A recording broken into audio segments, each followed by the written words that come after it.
ನಮಸ್ಕಾರ ದೇವರು. ನನ್ನ ಚಾನಲ್ಗೆ ನೀವೇನು ಹೊಸದಾಗಿ ಬಂದಿದ್ದರೆ ದಯವಿಟ್ಟು ನನ್ನ ಚಾನಲ್ನ ಸಬ್ಸ್ಕ್ರೈಬ್ ಮಾಡಿ. ಯಾಕಂದರೆ ಚಾನಲ್ ಸಬ್ಸ್ಕ್ರೈಬ್ ಮಾಡೋದು ಫ್ರೀ ಆಗಿರುತ್ತೆ, ನನ್ನ ವೀಡಿಯೋಗಳು ಸಹಿತ ಫ್ರೀಯಾಗಿ ಸಿಗುತ್ತೆ. ಬನ್ನಿ ವಿಡಿಯೋ ಶುರು ಮಾಡೋಣ. ನಮಸ್ಕಾರ ದೇವರು, ನನ್ನ ಹೊಸ ವೀಡಿಯೋಗೆ ಎಲ್ಲರಿಗೂ ಸ್ವಾಗತ. ನಾನು ಇವತ್ತು ಮಾತಾಡ್ತಾ ಇರೋದು ಹೆವಿ ಟ್ರೆಂಡಿಂಗಲ್ಲಿ, ಹೆವಿ ಪ್ರಾಬ್ಲಮಲ್ಲಿ ಇನ್ವೆಸ್ಟರ್ಸ್ ತಲೆ ಕೆಡಿಸ್ಕೊಂಡಂಥ ಒಂದು ಸ್ಟಾಕು. ಆ ಸ್ಟಾಕ್ ಹೆಸರು ಬಂದ್ಬಿಟ್ಟು ಬ್ರೈಟ್ಕಾಮ್ ಗ್ರೂಪ್ ಲಿಮಿಟೆಡ್ ಅನ್ನೋ ಕಂಪ್ನಿ. ಈಗ ಸದ್ಯಕ್ಕೆ ₹9.38 ಟ್ರೇಡ್ ಆಗ್ತಿರೋಂಥ ಕಂಪ್ನಿ ಪ್ರತಿ ದಿವಸ 5% ಫಾಲ್ ಆಗ್ತಾ ಹೋಗ್ತಾ ಇದೆ. ಕಾರಣ ಏನಂತ ತಿಳ್ಕೊಳ್ಳೋಣ. ವಿಡಿಯೋನ ಎಂಡ್ ತನಕ ನೋಡಿ.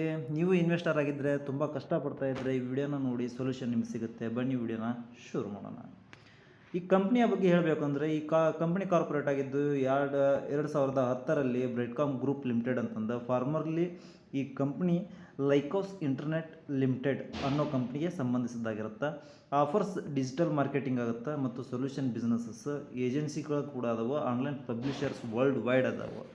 ಈ ಕಂಪ್ನಿ ಬಗ್ಗೆ ಜಾಸ್ತಿ ಮಾಹಿತಿನ ತಿಳಿಸ್ಕೊಳ್ಳೋಕ್ಕಿಂತ ಮುಂದೆ ಕಂಪ್ನಿಯ ವರ್ತನ್ನು ತಿಳ್ಕೊಳ್ಳೋಣ. ಕಂಪ್ನಿಯ ಮಾರ್ಕೆಟ್ ಕ್ಯಾಪ್ ಬಂದ್ಬಿಟ್ಟು 1893 ಕೋಟಿ ಆಗಿರುತ್ತೆ. ಸ್ಟಾಕ್ ಅರ್ನಿಂಗ್ ಪರ್ ರೇಷಿಯೋ 1.34 ಆಗಿರುತ್ತೆ. ROCE ಬಂದ್ಬಿಟ್ಟು 30.9 ಮತ್ತು ಕರೆಂಟ್ ಪ್ರೈಸ್ ₹9.38. ಕಂಪ್ನಿಯ ಬುಕ್ ವ್ಯಾಲ್ಯೂ ಬಂದ್ಬಿಟ್ಟು ₹34.70 ಆಗಿರುತ್ತೆ. ROE ಬಂದ್ಬಿಟ್ಟು 22.3% ಆಗಿರುತ್ತೆ. ಕಂಪ್ನಿಯ ಆಲ್ ಟೈಮ್ ಹೈ ಬಂದ್ಬಿಟ್ಟು 33.1 ಆದರೆ ಆಲ್ ಟೈಮ್ ಲೋ ಬಂದ್ಬಿಟ್ಟು 8.59. ಅಂದರೆ ಇವಾಗ ಸದ್ಯಕ್ಕೆ ಇವತ್ತಿನ ಡೇಟ್ಗೆ ಟ್ರೇಡ್ ಆಗ್ತಾ ಇರುವಂಥದ್ದು, ಅಂದರೆ 24ನೇ ತಾರೀಕಿಗೆ ಟ್ರೇಡ್ ಆಗ್ತಾ ಇರೋಂಥದ್ದು. ಆ್ಯಂಡ್ ಕಂಪ್ನಿಯ ಡಿವಿಡೆಂಟ್ ಈಲ್ಡ್ ಯಾವುದೇ ಥರ ಅಂತ ಡಿವಿಡೆಂಟನ್ನು ಕೊಟ್ಟಿಲ್ಲ. ಕಂಪ್ನಿಯ ಫೇಸ್ ವ್ಯಾಲ್ಯೂ ಬಂದ್ಬಿಟ್ಟು ₹2. ಈ ಕಂಪ್ನಿ ಏನಾದರೂ ಪ್ರಾಫಿಟ್ ಮಾಡಾಕತ್ತೇನಪ್ಪ ಅಂತ ನೋಡತ್ರ ಬನ್ರಿ, ಅದನ್ನ ನೋಡೋಣ. ಕಂಪ್ನಿಯ ಸೇಲ್ಸ್ 2014ರಲ್ಲಿ 663 ಕೋಟಿ ಇದ್ದಿದ್ದು 2023 ಟ್ವೆಲ್ಲಿಂಗ್ ಟ್ರೈಲ್ ಮಂತ್ಸಲ್ಲಿ 7,606 ಕೋಟಿ ಆಗಿರುತ್ತದೆ. ಕಂಪ್ನಿಯ ಎಕ್ಸ್ಪೆನ್ಸ್ ಬಂದ್ಬಿಟ್ಟು 296 ಕೋಟಿಯಿಂದ 5,372 ಕೋಟಿಗೆ ಬಂದಿರುತ್ತೆ. ಆಪ್ರೇಟಿಂಗ್ ಪ್ರಾಫಿಟ್ ಮಾರ್ಜಿನ್ 367 ಕೋಟಿಯಿಂದ 2,235 ಕೋಟಿಗಳಿಗೆ ತಲುಪಿರುತ್ತೆ. ಕಂಪ್ನಿಯ ಅದರ್ ಇನ್ಕಮ್ 2 ಕೋಟಿಯಿಂದ 3 ಕೋಟಿ ಮೈನಸಲ್ಲಿರುತ್ತೆ. Operating profit margin 29%. Profit before tax 273 ಕೋಟಿಯಿಂದ 1,959 ಕೋಟಿಗಳವರೆಗೆ ತಲುಪಿರುತ್ತೆ. ಮತ್ತು ಈ ಕಂಪ್ನಿಯಲ್ಲಿ ಟ್ಯಾಕ್ಸ್ 19%ಇಂದ 28%ಗಳವರೆಗೆ ಆಗುತ್ತೆ. ಅದೆಲ್ಲ ಕಳೆದ್ಬಿಟ್ಟು ಕಂಪ್ನಿಯ ನೆಟ್ ಪ್ರಾಫಿಟ್, ಕಂಪ್ನಿಗೆ ಉಳಿತಕ್ಕಂಥ ಲಾಭ 221 ಕೋಟಿಯಿಂದ 1,415 ಕೋಟಿಗೆ ತಲುಪುತ್ತೆ. ಕಂಪ್ನಿ ಈ ರೀತಿ ಒಳ್ಳೆ ಕಾಂಪೋನೆಂಟ್ ಗ್ರೋತ್ ಸೇಲ್ಸ್ 10 ಇಯರ್ಸಲ್ಲಿ 17% ಕೊಟ್ಟರೆ, 5 ಇಯರ್ಸಲ್ಲಿ 25%, 3 ವರ್ಷಗಳಲ್ಲಿ 40% ಮತ್ತು ಸುಮಾರು ಪೂರ್ತಿ 1 ವರ್ಷದ 20% ರಿಟರ್ನ್ಸ್ ಆಗಿರುತ್ತೆ. ಮತ್ತು ಪ್ರಾಫಿಟ್ ಗ್ರೋತ್ 39%ಇಂದ 31% ಆಗಿರ್ತದೆ. ಸ್ಟಾಕ್ ಪ್ರೈಸ್ CAGR ಬಂದ್ಬಿಟ್ಟು 10 ಇಯರಲ್ಲಿ 0% ಇದ್ದರೆ 5 ಇಯರ್ಸಲ್ಲಿ 32% ಆಗಿರುತ್ತೆ. ಇದೇ ಒಂದೇ ವರ್ಷದಲ್ಲಿ 70% CAGR ಡೌನ್ 70% ಆಗಿರುತ್ತೆ. ಕಂಪ್ನಿಯ ರಿಟರ್ನ್ ಆನ್ ಇಕ್ವಿಟಿ 10 ವರ್ಷಗಳಲ್ಲಿ 19% ಕೊಟ್ಟರೆ, 5 ವರ್ಷಗಳು ಕೂಡ ಸೇಮ್ 19%, 3 ವರ್ಷದಲ್ಲಿ 21%, ಲಾಸ್ಟ್ ಇಯರ್ 22% ಕೊಟ್ಟಿರ್ತದೆ.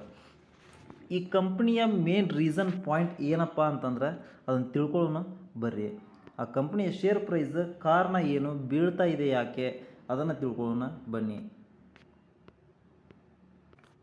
ಇಲ್ಲಿ ನೋಡ್ತಾ ಇದ್ದೀರಲ್ಲ, ಇದರಲ್ಲಿ ನಿಮಗೆ ತಿಳಿತಕ್ಕಂಥದ್ದು ಏನು, Brightcom group stock suspended from trading BSE ಮತ್ತು NSE ಬಾಂಬೆ ಸ್ಟಾಕ್ ಎಕ್ಸ್ಚೇಂಜ್ ಮತ್ತು ನ್ಯಾಷನಲ್ ಸ್ಟಾಕ್ ಎಕ್ಸ್ಚೇಂಜ್ ಒಳಗೆ ಅದನ್ನು ಸಸ್ಪೆಂಡ್ ಮಾಡಿದ್ದಾರೆ. ಟ್ರೇಡ್ ಮಾಡೋಂಗಿಲ್ಲ ಇನ್ನು ಆ ಸ್ಟಾಕನ್ನು. ಯಾಕೆ ಆ ಕಾರಣ ಏನು ಅಂತಂದ್ರೆ ಪೂರ್ತಿ ತಿಳ್ಕೊಂಡು ಬರ್ರಿ.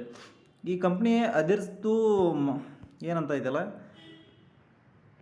ಈ ಕಂಪ್ನಿದ ಮೇನ್ ಈ company halted from trading on both the Bombay stock exchange ಮತ್ತು ನ್ಯಾಷನಲ್ ಸ್ಟಾಕ್ ಎಕ್ಸ್ಚೇಂಜ್. ಅದು ಫಸ್ಟೇ ಹೇಳಿದೆ ನಾನು. ಸಸ್ಪೆನ್ಷನ್ ಮಾಡಿದ ಕಾರಣ ಇಷ್ಟ, registered until the company adheres to the master circular issued by the NSE.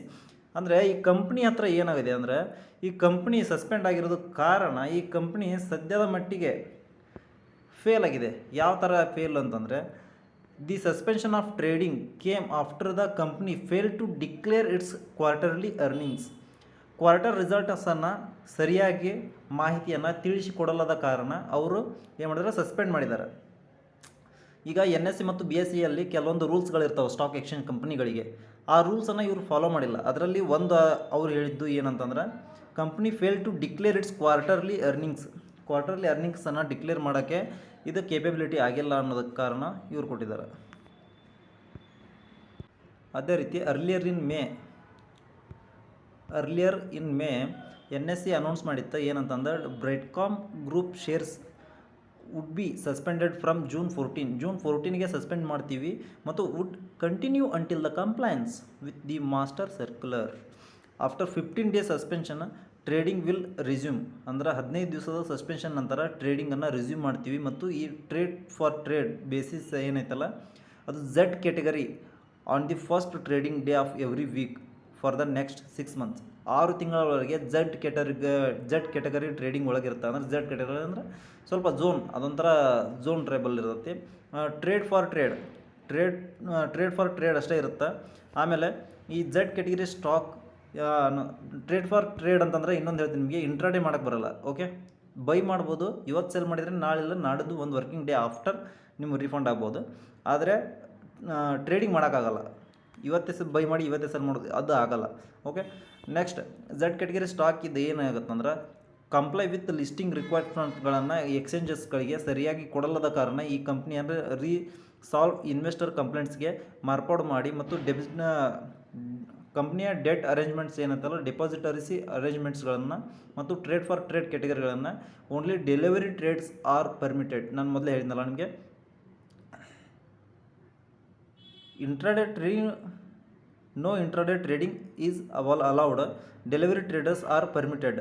So ಅದೇ ಕಾರಣಕ್ಕಾಗಿ ಈ ಕಂಪ್ನಿಯ ಶೇರು ಪ್ರೈಸು ಪ್ರತಿದಿನ 5% ಬೀಳ್ತಾ ಇದೆ. ಸೊ ಇನ್ವೆಸ್ಟರ್ಸ್ಗೆ ತುಂಬ ಚಿಂತೆ ಇದೆ.